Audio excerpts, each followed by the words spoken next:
Hello दोस्तों, नमस्कार। हिंदी साहित्य जगत से मैं आप सभी का स्वागत करती हूँ। दोस्तों, आज हम लोग कक्षा 10 की पाठ्य पुस्तिका स्पर्श भाग 2 की एक बहुत ही सुंदर सी एकांकी है, जो कि पाठ संख्या 17 में दी गई है, जिसका शीर्षक है कारतूस।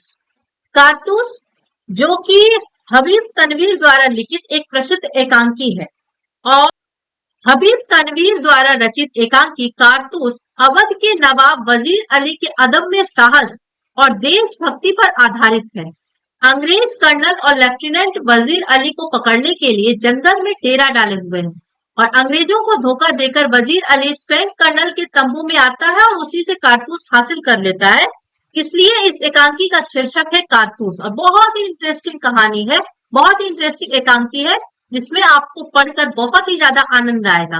दोस्तों, इस एकांकी को पढ़ने से पहले थोड़ा सा इस एकांकी के रचनाकार हबीब तनवीर जी के जीवन परिचय से परिचित होते हैं। हबीब तनवीर जी के जीवन परिचय से यदि आप परिचित नहीं होंगे तो यह आपके लिए बहुत हानिकारक होगी। आपको एक तो नॉलेज नहीं मिलेगा और दूसरा निश्चित है कि 10th के एग्जाम में 1-2 नंबर के प्रश्न इन रचनाकार के ऊपर भी हो, तो सभी रचनाकार और उनके रचनाकार में कवि लेखक जो भी हैं, उनके जीवन परिचय से परिचित होना बहुत जरूरी है। पूर्ण चीजों को जान लेना भी आपके ज्ञान के दृष्टिकोण से बहुत जरूरी है, ताकि आपको एग्जाम में कभी भी क्वेश्चन पूछे तो आप उसका उत्तर दे पाए। तो सबसे पहले हम लोग एकांकीकार के जीवन परिचय से परिचित होंगे, फिर हम लोग बहुत ही इंटरेस्ट के साथ इस एकांकी को पढ़ेंगे।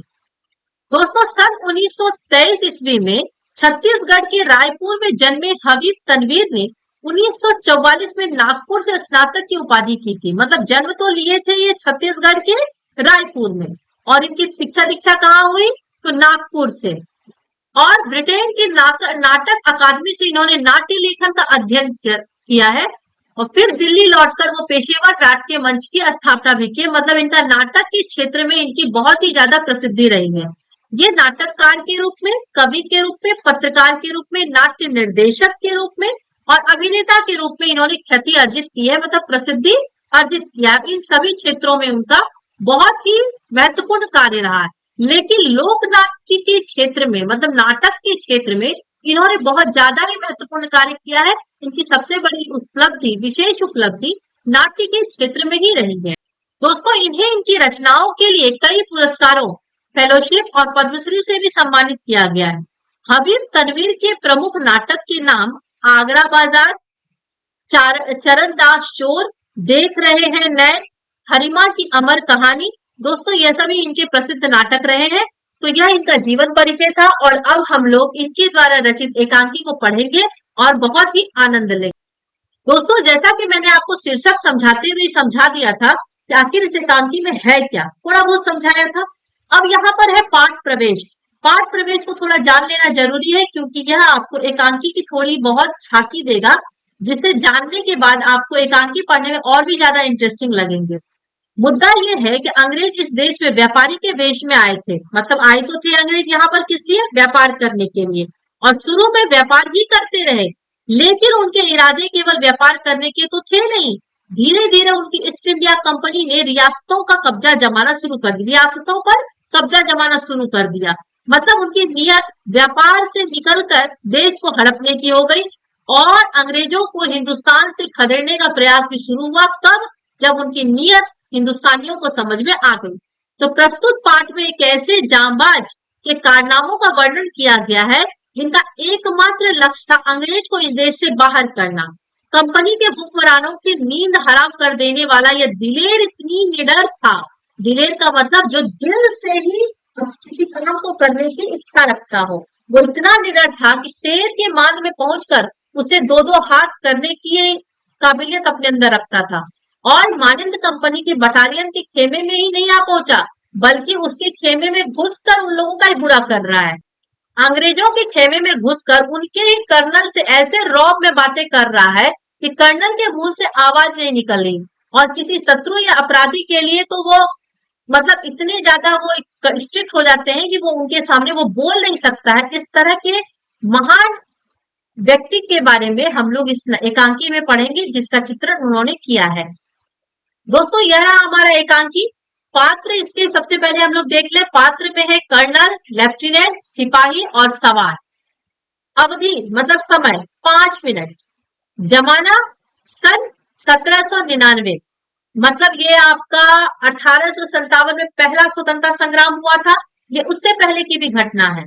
समय रात्रि का, और स्थान क्या है, तो गोरखपुर के जंगल में कर्नल कालिंज के खेमे का अंदरूनी हिस्सा, मतलब वहां पर गोरखपुर के जंगल में टेंट लगाए गए हैं, किसका है, वो कर्नल कालिंज के खेमे का, और उसके अंदरूनी हिस्से जिस पर वहां पर ये पहुंचकर आघात करते हैं।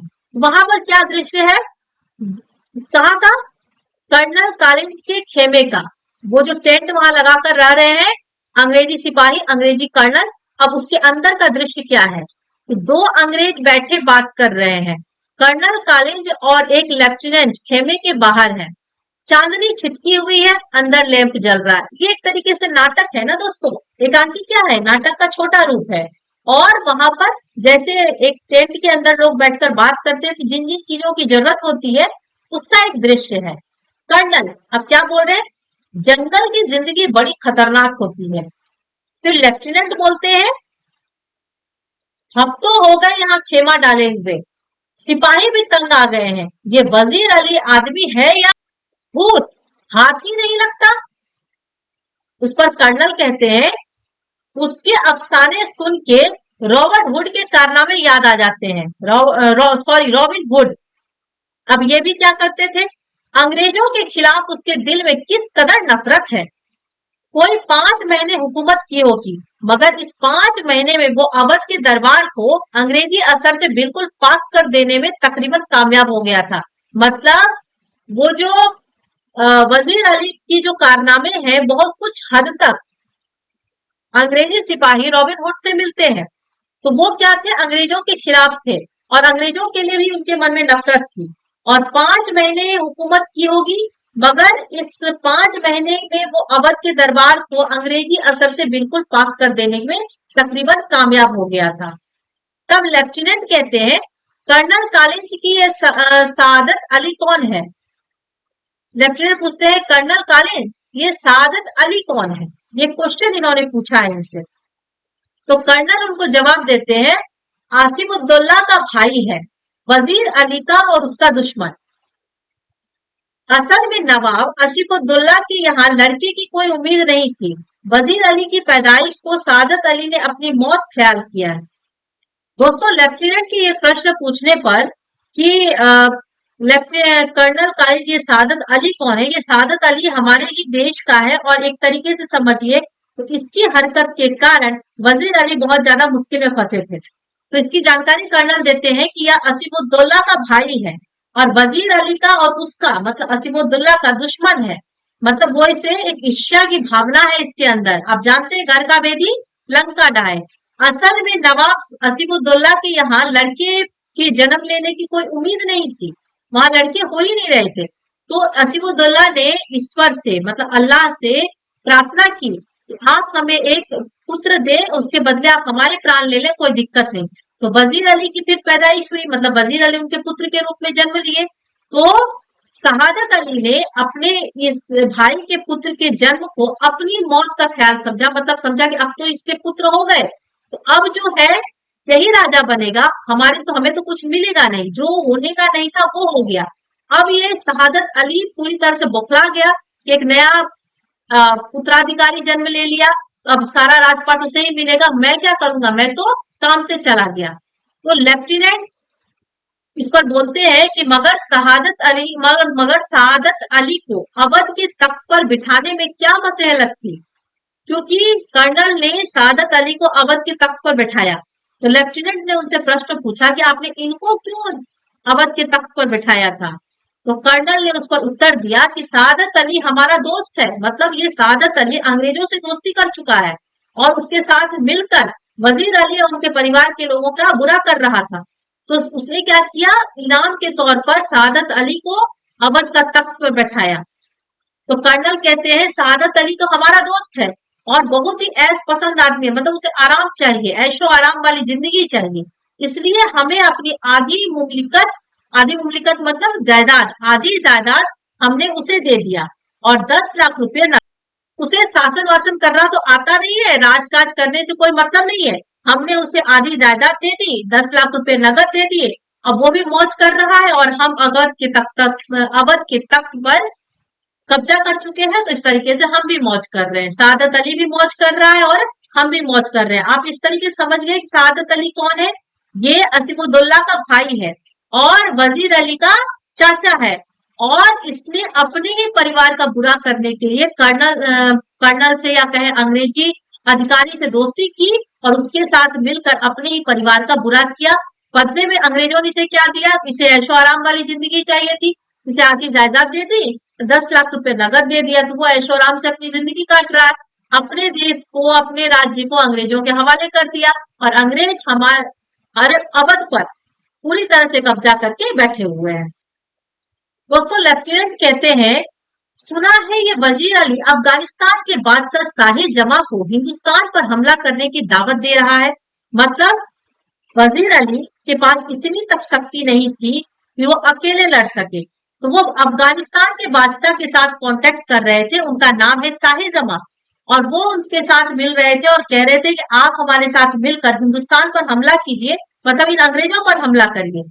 उस पर कर्नल कहते हैं, अफगानिस्तानियों को, अफगानिस्तान के जो अधिकारी हैं, जो बादशाह हैं, उनको हमले करने की जो दावत सबसे पहले दी थी वो असल में टीपू सुल्तान ने दी थी। और फिर वजीर अली ने भी उसे दिल्ली बुलाया और फिर शमसुद्दौला ने भी बुलाया। अब लेफ्टिनेंट पूछते हैं, कौन शमसुद्दौला? तो कर्नल कहते हैं, नवाब बंगाल की निस्बती भाई, मतलब जो बंगाल का नवाब है उसका रिश्तेदार, रिश्ते में भाई लगता है और वो बहुत ही खतरनाक आदमी है। तब लेफ्टिनेंट कहते हैं, इसका तो मतलब यह हुआ कि कंपनी के खिलाफ सारे हिंदुस्तानी में एक लहर दौड़ गई है।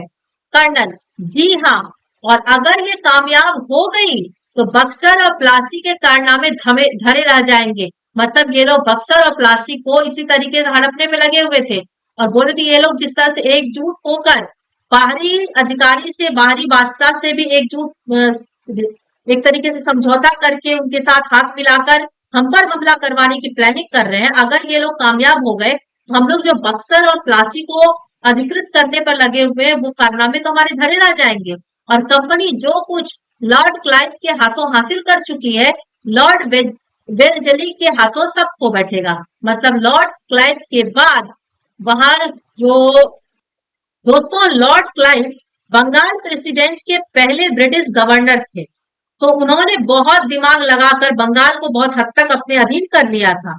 और लॉर्ड वेलजली ये जो है उनके बाद के ब्रिटिश अधिकारी, ब्रिटिश गवर्नर थे बंगाल प्रेसिडेंट के। उन्होंने कहा इन्होंने तो सब कुछ हमला अपने अंदर में कर लिया था, अधीन कर लिया, और लॉर्ड वेलजली के शासन में हम सब कुछ खो बैठेंगे।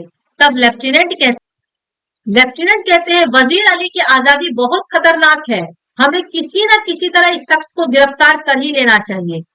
तब कर्नल कहते हैं, पूरी एक फौज लिए उसके पीछा कर रहा हूँ और वर्षों से वो हमारी आंखों में धूल झोंक रहा है। मतलब ये अवध का नवाब वहां से रफूचक्कर हो चुका है, निकल चुके हैं और मारे मारे फिर रहे हैं और सभी जगह एक अपनी सेना भी इकट्ठी कर रहे हैं अंग्रेजों से बचते हुए और पूरी ताक में लगे हैं कि हमारी भी एक फिर से फौज तैयार हो जाए और हम अंग्रेजों के ऊपर हमला करके वापस अवध को अपने अंदर में ले लें। तो अंग्रेज क्या कर रहे हैं? उनके पीछे पूरी पूरी सेना लगा चुके हैं, फौज लगा चुके हैं और उसका पीछा कर रहे हैं, लेकिन वो बरसों से उनकी आंखों में धूल झोंक रहे हैं। मतलब उनको धोखा दे दे के बार बार भाग जा रहे हैं, बार बार जंगल जंगल में फिर रहे हैं, लेकिन उनके हाथ नहीं लग रहे हैं। उसके साथ चंद जांबाज हैं, मुट्ठी भर आदमी, मगर ये दमखम, मतलब उसके साथ बहुत कम लोग हैं, मुट्ठी भर लोग हैं, लेकिन फिर भी उसका इतना साहस है। तब लेफ्टिनेंट कहते हैं, सुना है वजीर अली जाति तौर पर भी बहुत बहादुर आदमी है, मतलब वो बहुत ही बहादुर है, ऐसा मैंने सुना है। तब कर्नल कहते हैं, बहादुर ना होता यूं कंपनी के वकील की कत्ल कर देता। उस वजीर अली ने क्या किया था? जो कंपनी के वकील थे उनका कत्ल कर दिया था। तो कर्नल कहता है, यदि वो बहादुर नहीं होता तो क्या वो इस तरीके से कंपनी के वकील की हत्या करता, उसका वो कत्ल कर देता? तो लेफ्टिनेंट कहते हैं, ये कत्ल का क्या किस्सा हुआ कर्नल? तो कर्नल कहते हैं, किस्सा क्या हुआ था, उसको उसके पद से हटाने के बाद हमने वजीर अली को बनारस पहुंचा दिया और 3 लाख रुपए सालाना वजीफा मुकर्रर कर दिया था। कुछ महीने बाद गवर्नर जनरल ने उसे कोलकाता तलब किया। वजीर अली कंपनी के वकील के पास गया जो बनारस में रहता था और उससे शिकायत की कि गवर्नर जनरल उसे कलकत्ता का क्यों तलब करता है। उन्होंने शिकायत किया कि जो गवर्नर जनरल है, ब्रिटिश के जो गवर्नर जनरल है, वो उन्हें कलकत्ता से निकाल रहे हैं। आखिर वो हमें निकालने की कोशिश कैसे कर रहे हैं। तो वकील ने शिकायत की परवाह नहीं और वजीर अली को ही बुरा भला सुना दिया। तो वजीर अली के तो दिल में यूं ही अंग्रेजों के खिलाफ नफरत फूट फूट के भरी हुई है। उसने खंजर से वकील का काम तमाम कर दिया। उसी समय खंजर निकाला और वकील का वही काम तमाम कर दिया। तब लेफ्टिनेंट और भाग के लेफ्टिनेंट कहते हैं और उसके बाद वो वहां से भाग गया। कर्नल अपने जानिसारों समेत आजमगढ़ की तरफ भाग गया। आजमगढ़ के हुक्मरानों ने उन लोगों को अपनी हिफाजत में आगरा तक पहुंचा दिया। अब यह कारवां इन जंगलों में कई साल से भटक रहा है। मतलब वो उन लोगों ने जब अवध को, बंगाल को अपने अधीन किया तो वजीर अली अंग्रेजों के वकील के पास जाकर उनको बोले कि हमारा राज्य है और आप लोग, ये अंग्रेज लोग उसे जबरदस्ती हड़प रहे हैं। आप इस पर उनके खिलाफ बात कीजिए और हमें हमारा राज्य वापस कीजिए। तो वकील उनकी बात को सुनने के बजाय उनको ही बुरा भला सुनाने लगे। किनको? वजीर अली को। और वजीर अली ने उसी समय उनको गुस्सा, ऐसे तो उनके मन में अंग्रेजों के खिलाफ नफरत फूट फूट के भरा हुआ था, उन्होंने खंजर निकाला और वकील का काम तमाम कर दिया और करके वो वहां से भाग गया। और उनके साथ कुछ लोग थे जो बहुत ही मेहनती और बहुत ही हिम्मत वाले थे, वो सभी उनके साथ भाग गए और तब से ही वो इधर उधर मारे मारे फिर रहे हैं। इसी जंगल में उनका कारवां कई सालों से भटक रहा है। अंग्रेज उनको किसी भी हाल में पकड़ नहीं पा रहे हैं। लेफ्टिनेंट उस पर प्रश्न पूछते हैं कि वजीर अली की स्कीम क्या है। मगर वजीर अली की स्कीम क्या है, इसकी मतलब उसकी पूरी प्लानिंग क्या है, वो करना क्या चाहता है। तो कर्नल कहते हैं स्कीम ये है कि किसी तरह नेपाल पहुंच जाए, अफगानी हमले का इंतजार करें और अपनी ताकत बढ़ाएं, सआदत अली को उसके पद से हटाकर खुद अवध पर कब्जा करें और अंग्रेजों को हिंदुस्तान से निकाल दें। यही उसकी पूरी प्लानिंग है। तो लेफ्टिनेंट कहते हैं नेपाल पहुंचना तो कोई ऐसा मुश्किल नहीं, मुमकिन है वो पहुंच गया हो। कर्नल कहते हैं हमारी फौज और नवाब सआदत अली खान के सिपाही बड़ी सख्ती से उसका पीछा कर रहे हैं। हमें अच्छी तरह मालूम है कि वो इन्हीं जंगलों में है। एक सिपाही उसी समय क्या होता है, एक सिपाही तेजी से दाखिल होता है, मतलब तुरंत वो टेंट में वो प्रवेश करता है। कर्नल उठकर, क्या बात है? गोरा, सिपाही का नाम क्या है? गोरा। दूर से गत उठती दिखाई दे रही है। कर्नल कहता है सिपाहियों से कह दो तैयार रहे। सिपाही सलाम करके चला जाता है। तब लेफ्टिनेंट जो खिड़की से बाहर देखने में मशरूफ था, गर्द तो है, वो कहता है गर्द तो ऐसी उड़ रही है जैसे पूरा एक काफिला चला आ रहा हो, मगर मुझे तो एक ही सवार नजर आता है। फिर कर्नल भी खिड़की के पास जाता है, कहता है हाँ एक ही तो सवार है, सरपट घोड़ा दौड़ाए चले आ रहा है। तब लेफ्टिनेंट कहते हैं और सीधा हमारी तरफ आता मालूम होता है। कर्नल ताली बजाकर सिपाही को बुलाता है। आप लोगों ने कभी टीवी देखा होगा, राजा महाराजाओं के जो सीरियल होते हैं उसमें राजा या कोई भी सिपाही को बुलाना होता है या किसी को भी बुलाना होता है, वो एक ताली बजाते हैं और वो चले आते हैं। वो ताली बजाकर सिपाही को बुलाता है। तो कर्नल सिपाहियों से कह दो इस सवार पर नजर रखी कि ये किस तरफ जा रहा है। फिर सिपाही सलाम करके चला जाता है। लेफ्टिनेंट सुबह की तो कोई गुंजाइश ही नहीं, तेजी से इसी तरफ आ रहा है। टापों की आवाज बहुत करीब आकर रुक जाती है। सवार बाहर से, मुझे कर्नल से मिलना है। वो जो घुड़सवार घोड़े पर सवार होकर आया, वो क्या कर रहा है, वो तेजी से मतलब पूरी तरह से टेंट के करीब आकर फिर रुका। उसके रुकने की आवाज आई, उसके रुकने का संकेत मिला। फिर वो सवार कहता है बाहर से ही मुझे कर्नल से मिलना है। तो गोरा चिल्लाकर कहता है बहुत खूब। सवार बाहर से, सी मतलब हाँ मुझे मिलना है। गौरा अंदर आकर, हुजूर सवार आपसे मिलना चाहता है। कर्नल भेज दो। लेफ्टिनेंट वजीर अली का कोई आदमी होगा, हमसे मिलकर उसे गिरफ्तार करवाना चाहता होगा। कर्नल खामोश रहो। सवार सिपाही के साथ फिर अंदर आता है।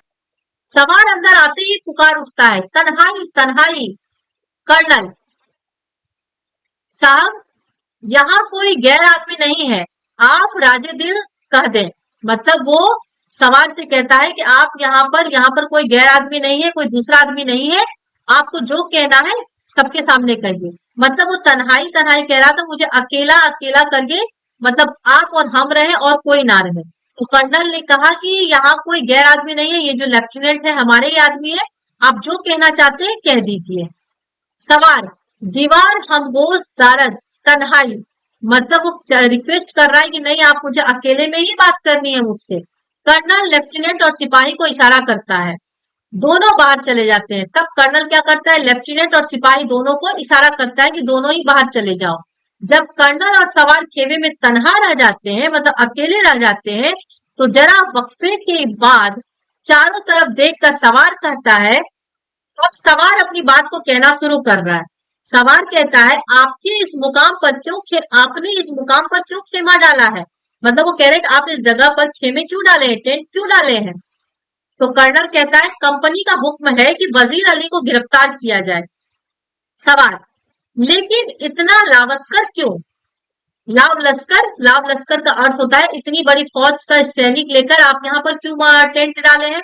तो कर्नल कहता है, गिरफ्तारी में मदद देने के लिए। मतलब वो तो अकेले गिरफ्तार होने वाला है नहीं, कुछ सिपाही से भी नहीं होगा, उसे तो भारी फौज चाहिए, इसलिए हम इतनी सारी फौज लेकर यहाँ हैं।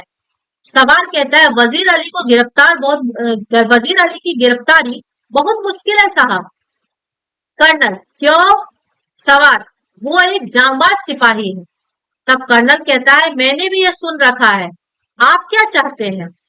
सवाल कहता है, चंद कारतूस, मुझे थोड़ा कारतूस दीजिए, यही मैं चाहता हूँ। तब कर्नल कहते हैं, किस लिए?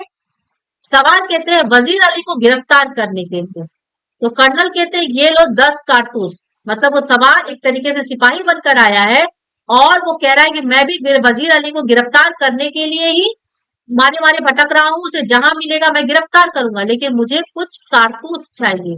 तो कर्नल उनको 10 कारतूस निकाल कर देते हैं कि अब ये लो और जाकर उसे गिरफ्तार करो। आप देख रहे हैं कि अंग्रेज कर्नल और ये जो सिपाही है, वो अंग्रेज कर्नल खुद अपने हाथों से 10 कारतूस उसे देते हैं, जो कि गोली में भरकर चलाई जाती है। सवार वो कारतूस ले लेता है और मुस्कुराते हुए कहता है, शुक्रिया। तब कर्नल उनसे पूछता है, आपका नाम? सवार उत्तर देता है, वजीर अली। आपने मुझे कारतूस दिए इसलिए आपकी जान बख्शी करता हूँ। मतलब आपने मुझे कारतूस दिया इसलिए मैं आपकी जान नहीं लूंगा, आपकी जान को मैं बख्श देता हूँ। और यह कहकर वो बाहर चला जाता है। टापों की शोर दूर तक सुनाई देती है। कर्नल एक सन्नाटे में, उसे सदमा लग जाता है कि सामने में वजीर अली आकर खड़ा हो गया, मुझसे कारतूस मांगा और मैंने उसे दे भी दिया, और वो मेरी जान आसानी से ले सकता था और उसने मुझे छोड़ दिया। वो हक्का बक्का खड़ा, मतलब वो कुछ बोलने की स्थिति में नहीं है, हक्का बक्का खड़ा है। और उसी समय लेफ्टिनेंट अंदर आता है। तब लेफ्टिनेंट उससे प्रश्न पूछता है, कौन था? तो कर्नल उत्तर देता है, दबी जबान से, और अपने आप से कहता है, दबी जबान से मानो वो अपने आप से कह रहा हो, एक जांबाज सिपाही। मतलब वजीर अली के अंदर इतनी शक्ति थी, इतना साहस था कि वो अपना रूप बदल कर कहीं में प्रवेश कर जाता था।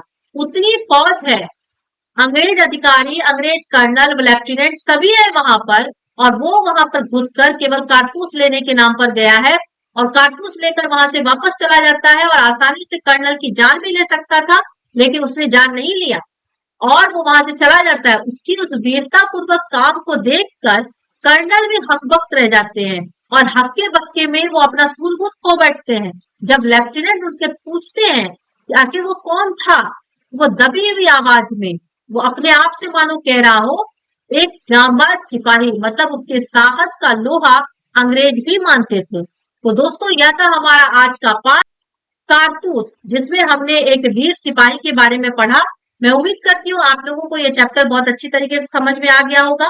अगली वीडियो में आप लोगों को इसी पाठ के प्रश्न उत्तर से रिलेटेड दूंगी, जो आप लोगों को बहुत हेल्प करेगा। तो चलिए दोस्तों, अब मैं आप लोगों से विदा लेती हूँ। अगली पार्ट में मैं आप लोगों को अगला चैप्टर पढ़ाऊंगी और उसके क्वेश्चन आंसर भी दूंगी। यदि आप लोगों को मेरा वीडियो अच्छा लगा तो प्लीज इसे लाइक करें, कमेंट करें और जितनी जल्दी हो सके मेरे चैनल को सब्सक्राइब कर लें, ताकि मेरी आने वाली हर अगली वीडियो सबसे पहले आप लोग तक पहुंचे। तो चलिए दोस्तों, अब मैं आप लोगों से विदा लेती हूँ। बहुत बहुत धन्यवाद।